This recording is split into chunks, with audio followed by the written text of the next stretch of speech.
देखो कैसा रहता है हम लोग, ये देखो दिखाइए इनका रियलिटी देखो दिखाइए। कैसा रहता है हम लोग। ये देखो ये चूल्हा है, ये देखो अब इधर से साफ कुछ आएगा तो हम लोग किधर जाएगा। देखो ऐसा ऐसा रहता है हम लोग। हाँ देखो ऐसा रहता और है। दुनिया का सबसे ज्यादा फंड जिसके पास है, उन्होंने भारतीय तो कुछ नहीं जनता किया पार्टी। है। पहले बता रहा हूँ, उन्होंने तो कुछ नहीं किया है। जिसको है ना, वो जिसके हाथ में सत्ता है ना, उसने तो कोई भी नहीं कुछ नहीं किया है। उसने ये देखिए जवाब कुछ नहीं किया है। मैं भी आया मदद किया। एकनाथ शिंदे है ना, एकनाथ शिंदे उसका विधायक हमारे गांव से हम चुन के दिए। कावरे साहब, विमानता होटल में आप बैठते हो, एक नंबर का होटल है, शायद 5 स्टार होटल भी होगा, मुझे तो नहीं मालूम। और उस होटल में इतना सारा कैश लेके आप बैठे हुए, वो तो एक सच्चाई है, वीडियो में बिल्कुल दिख रहा है। किसका पैसा है, किसको देने आए हो, कौन लेने आए, तो जांच के बाद पता चलेगी, और जांच भी आपकी सरकार करेगी। क्या जो नवनिर्वाचित विधायक है राजन नाइक साहब यहाँ पे आए थे, राजन नाइक साहब के बारे में क्या बोलूं। एक बार उसके पहले जब आए थे तो उस समय विधानसभा का इलेक्शन आया था, अभी दोबारा वो फिर प्रकट हुए हैं। ऐसा लग रहा है कि नगर सेवक का इलेक्शन नज़दीक सर पे आ गया है। तो राजन नाइक साहब बोलते हम कुछ नहीं होने देंगे, नहीं करने देंगे, हो तो सब कुछ रहा है। तो राजन नाइक साहब आप सिस्टमेटिक क्यों नहीं करवा रहे? आप कम से कम इतना तो बताइए कि इन सबको एक सर्टिफिकेट इशू करे महानगर पालिका तोड़ने से ठीक पहले, ताकि कल के होके ये लोग अपने अधिकार के लिए एक क्लेम तो कर सके कि मुझे किसी तरह का कंपनसेशन मिल सके। दोस्तों नमस्कार। दोस्तों आपको मालूम है यह जिस ज़मीन पे हम खड़े हैं, यहाँ का काफ़ी कुछ बवाल अब तक हो चुका है, और आने वाले दिनों में भी यहाँ कोई लोगों को राहत मिलने वाली नहीं है। ऐसे में हम खड़े हैं आंचोले की विजयनगर की जो पूरी एरिया है, जहाँ 41 बिल्डिंगों पर तोड़क कार्रवाई का कोर्ट का ऑर्डर था, हाई कोर्ट का, उसके बाद सुप्रीम कोर्ट का, और उस पर से 7 बिल्डिंगों को तोड़ा भी गया है। 2 दिन पहले भी हमने खबर चलाई, आपने देखा है कि किस तरह से 7 बिल्डिंगों के जो प्रभावित लोग हैं उन लोगों को आज तक एक अदद सर्टिफिकेट महानगर पालिका ने नहीं दिया है। यहाँ एक बिल्डिंग हुआ करती थी, ये बिल्डिंग आज पूरी तरह से सपाट हो चुकी है।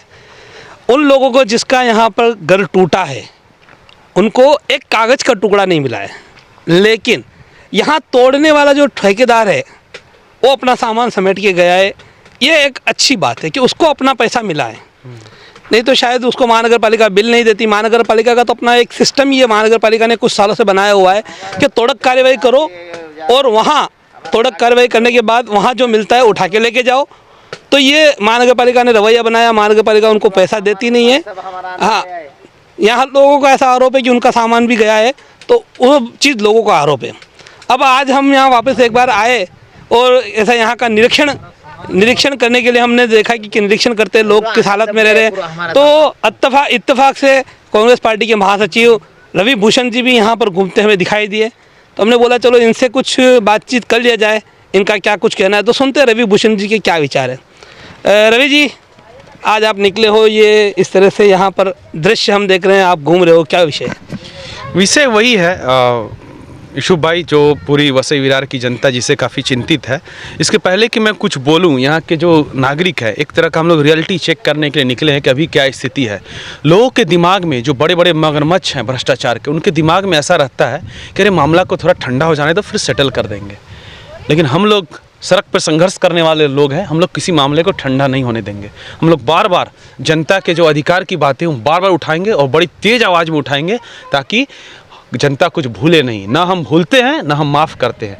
अभी यहाँ के जो स्थानीय लोग हैं, जिस जगह पे अपन खड़े हैं, यहाँ एक बिल्डिंग हुआ करती थी, ये एग्जैक्टली ये बिल्डिंग का जो नमूना है, यहाँ हुआ करती थी। ये बिल्डिंग का फाउंडेशन है, और इस बिल्डिंग में मैं लास्ट बार एक बार पहले आया था, मैंने यहाँ पर आकर स्टोरी की थी, तब मुझे मालूम पड़ा था कि इसमें रहने वाले महाराष्ट्र राज्य के ही नांदेड़ के लोग, पूरी की पूरी बिल्डिंग में वही लोग रह रहे थे। उसमें से कुछ लोगों ने पूरा पैसा उसको दिया था, बिल्डर को कुछ का कुछ पैसा बाकी था, और ये लोग अब इस तरफ से उस तरफ शिफ्ट हुए हैं। वो कैमरे पे वहाँ दिखा सकते हैं कि किस तरह से वहाँ पे अभी टाइम परवरी इस तरह से रह रहे हैं। तो यहाँ जिस दिन हम आए थे तब कार्रवाई चालू थी, तोड़क कार्रवाई हो रही थी। आज एक सरिये का टुकड़ा तक नहीं है। तो महानगर पालिका का धोरण मैंने पहले ही वो मेंशन किया है, इस पे क्या कहना चाहेंगे? साथ ही साथ एक सवाल ये है कि जहाँ यहाँ पर सरिये का एक टुकड़ा नहीं बचा है, वहीं एक कागज़ का टुकड़ा इन लोगों को नहीं मिला है, क्या कहना चाहिए? देखिए इसमें क्या है, जब सामान भी अंदर गया है। हाँ, तो अभी जैसा इनका बार बार आ रहा है, कंप्लेन आ रहा है कि इनका सामान यहाँ दबा हुआ है। ठीक है, कोर्ट का आदेश था, इन्होंने तोड़क कार्रवाई की, लेकिन इस त्वरित कार्रवाई करने में महानगर पालिका को राजनीति नहीं करनी चाहिए थी। आप कार्यपालिका है, आप राजनीति में क्यों घुस गए? आपको जब त्वरित कार्रवाई करनी थी तो करते समय यहाँ का प्रॉपर पंचनामा क्यों नहीं किया? किस आदमी का कौन सा बक्सा सामान, टीवी, फ्रिज या कुछ भी छोटी मोटी चीज़ें, लैंप, बच्चों की किताबें, इनके कपड़े, इनके बर्तन, इनके स्टोव जो भी इसमें दबे हुए थे वो निकालने तक का मौका क्यों नहीं दिया गया? क्या पंचनामा किया गया? पंचनामा होता तो कम से कम ये तो बात सामने आती कि इसमें कौन से लोग रहते थे, वो लोग कहाँ रहने वाले थे, वो लोग भारतीय थे या ऑनर थे। इन सब बातें निकल के आती सामने। उनके पास कितनी संपत्ति थी, किस तरह की संपत्ति थी, उन सारी संपत्ति को मैंने इन लोगों से बात किया। इन्होंने कहा कि मुझे सामान निकालने का अवसर नहीं दिया गया, इनकी सारी संपत्ति यहाँ दब गई, इनके कागज पेपर सब इसमें दब गए। तो महानगर पालिका ने जो सिस्टम चला रखा है कि एक ठेकेदार के साथ महानगर पालिका एक अपना गठबंधन कर लेती है और क्या करती है, ठेकेदार को दे देती है। महानगर पालिका का सिस्टम अक्रॉस नायगांव, वसई, नाला सोपारा, विरार तक है कि आप जाओ, ये बिल्डिंग को तोड़ दो, बिल्डिंग तोड़ने का मैं आपको कुछ नहीं दूंगा, बिल्डिंग तोड़ने के बाद जो भी सामान मिले तुम सब लूट लेना। तो जनता को लूटने वाली महानगर पालिका जब कोर्ट का भी किसी आदेश को पालन करती है तो ये लुटेरी महानगर पालिका लुटेरे को ही बढ़ावा देती है। एक तरह की लूट है युसुफ भाई, लूट है। इनको अपना सामान निकालने का मौका नहीं दिया, पंचनामा नहीं किया गया पुलिस का कि इनका कौन कौन सा सामान है, कैसे है। जब इनका सामान निकालने का मौका नहीं दिया गया, पंचनामा नहीं दिया गया और इनको एक साधारण सर्टिफिकेट क्यों नहीं इशू किया गया महानगर पालिका के द्वारा? यहाँ कौन से लोग रहते थे? फिर आपको टोकना चाहूँगा, अभी जो 2 दिन पहले मैंने खबर चलाई उसमें वहाँ पर महानगर पालिका में लोग भटक रहे कि उनको, आप पंचनामे की सामान की बात कर रहे हो, मैं पंचनामा जो तोड़क कार्य हुई उसका जो लीगल सर्टिफिकेट बनता है, लीगल यानी महानगर पालिका को एक सर्टिफिकेट जारी करना होता है कि ये तोड़ा गया, ये इतना एरिया था, इसका है XYZ जो पार्टी है, तो महानगर पालिका को इस तरह से उसका वो एक डॉक्यूमेंटेशन प्रभावित को देना होता है। मैंने प्रभावित से बात की, उन्होंने कहा हमें 1 महीना 1.5 महीने से ज़्यादा हो गया, वो नहीं मिला। तो इस पर मेरे को ऐसा लगता है कि क्या ये करके भी महानगर पालिका अप्रत्यक्ष तौर पे उस बिल्डर को फ़ायदा पहुंचा रही है? क्योंकि जब अगर किसी का डॉक्यूमेंटेशन नहीं है, पहली बात तो ये कि तोड़ने के पहले ही वो पंचनामा बनना चाहिए कि हाँ ये जगह है, फिर तोड़ी जा रही है। तोड़ने के बाद अब आयुक्त यहाँ आकर तोड़ने के वक्त पर बोलते हैं कि आप इसका आपने जो भी एग्रीमेंट वगैरह है लेके आइए, हम सर्टिफिकेट देंगे, और आज लोग 1.5 महीने से भटक रहे हैं, उनको बोलते एक साथ आओ। तो ये क्या रवैया है? देखिए, होना तो ये चाहिए था, सिस्टम ये कहता है और न्याय भी यही कहता है कि तोड़ने से पहले आपको एग्जैक्ट मालूम है कौन कौन सा घर है, उस घर में रहने वाले कौन है। तोड़ने से ठीक पहले एक दिन आपको आके उनके दरवाजे पे आके वो सर्टिफिकेट आपको दे देना चाहिए था। जब आपकी बुलडोजर उनके दरवाजे पे आ सकती है तो अनिल कुमार पवार साहब, आपका साइन किया हुआ एक सर्टिफिकेट भी इनके दरवाजे पे आ सकता है। पहले आपका दिया हुआ सर्टिफिकेट आ जाता, उसके बाद आप तुरंत कार्रवाई करते, कोर्ट के आदेश का पालन करते। आपने वो काम किया नहीं। आपने इन गरीबों को जिनका सब कुछ छीन लिया गया, इनको और संघर्ष के अंधकार में धकेल दिया कि अब इनको चप्पल घिसने पड़ेंगे, महानगर पालिका के दरवाजे पे जा के अपने चप्पल घिस देने पड़ेंगे। कहाँ से वक्त लाएंगे? डेली कमाने वाले, डेली खाने वाले लोग के पास कहाँ इतना टाइम है जब महानगर पालिका के ऑफिस के दर दर भटकते रहें? बिल्कुल नहीं है ना।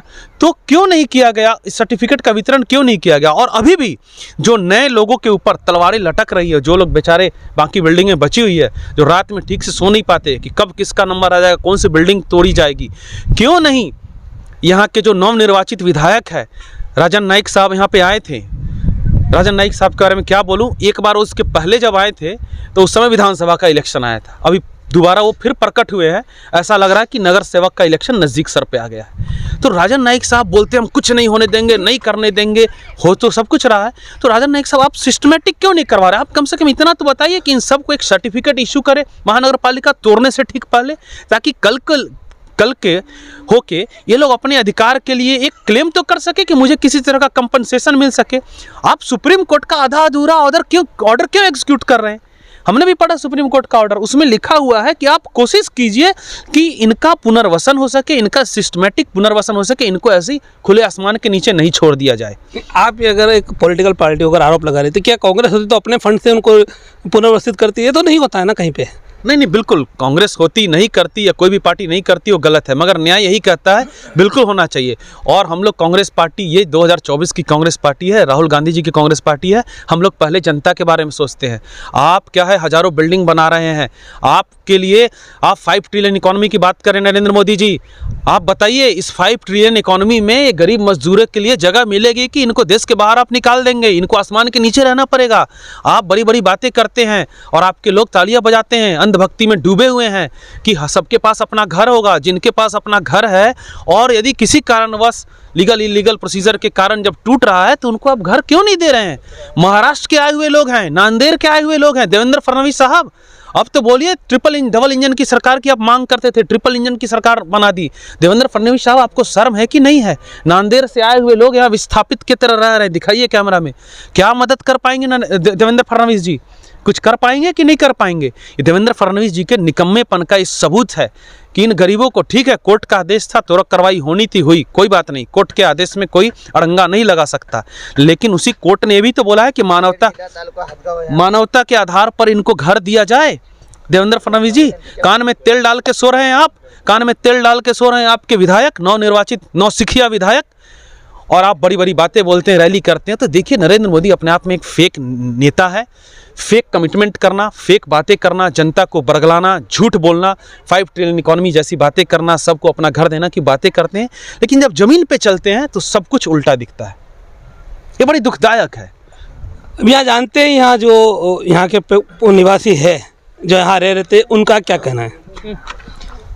विठल जी एक चीज है कि क्या आपको अपना सामान निकालने का मौका दिया? नहीं दिया।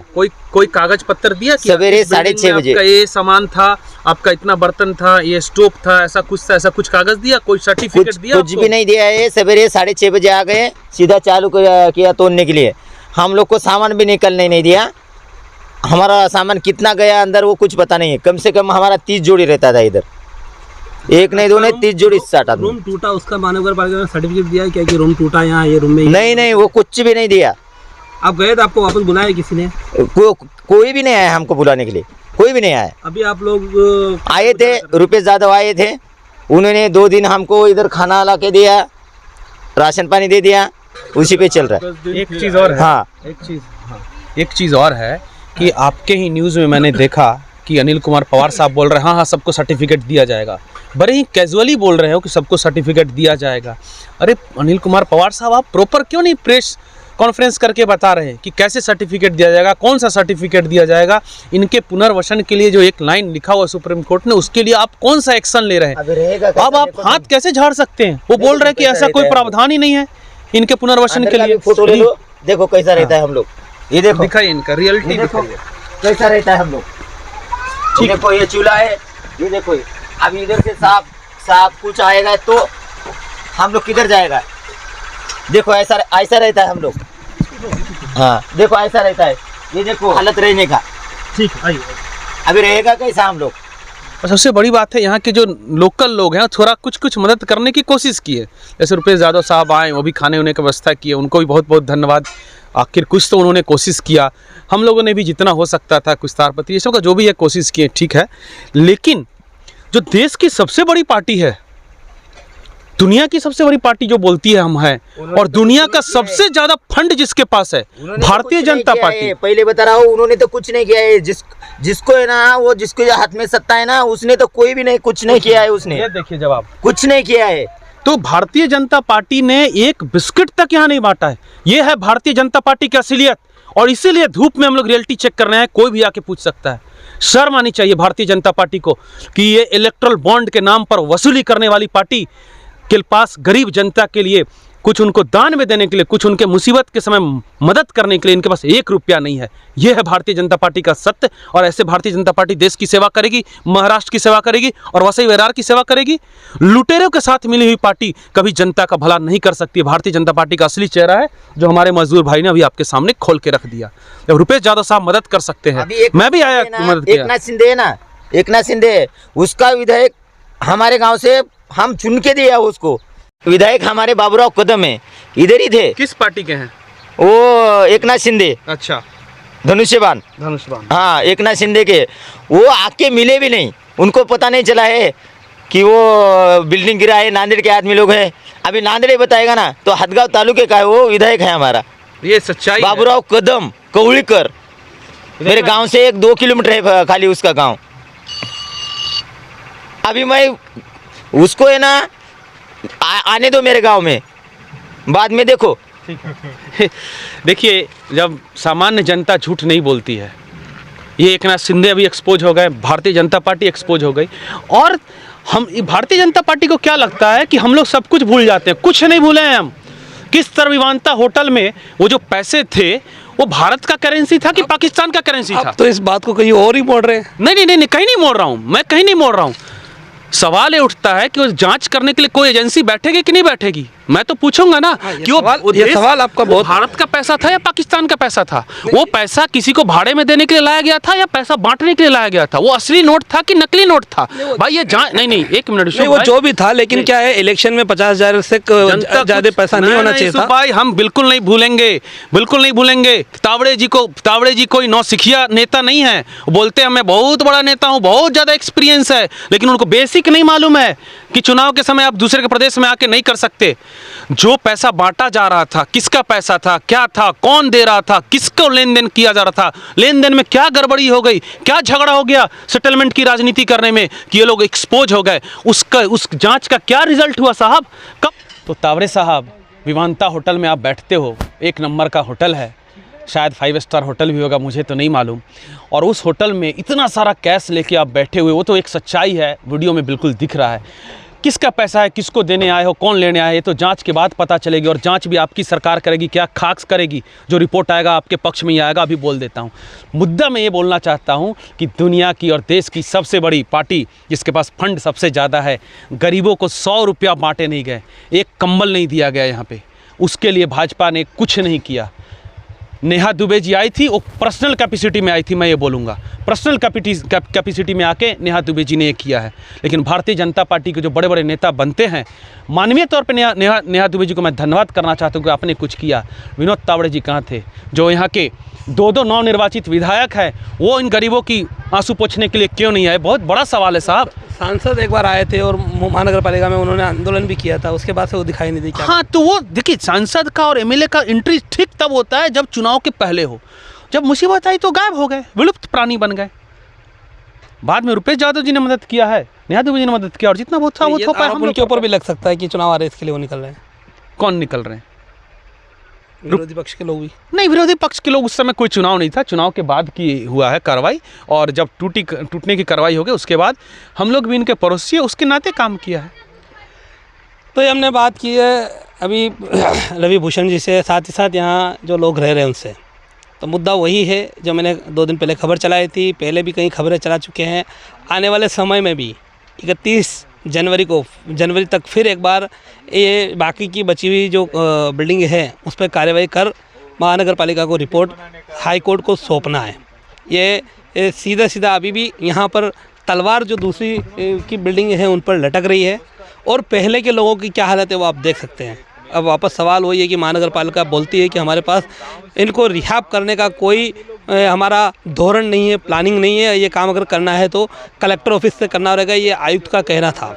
अगर कलेक्टर ऑफिस से करना था तो क्या आयुक्त ने इस बारे में सोचा, उनसे मुलाकात की, या उनसे कोई एक मीटिंग करके इसका अभी तक किया?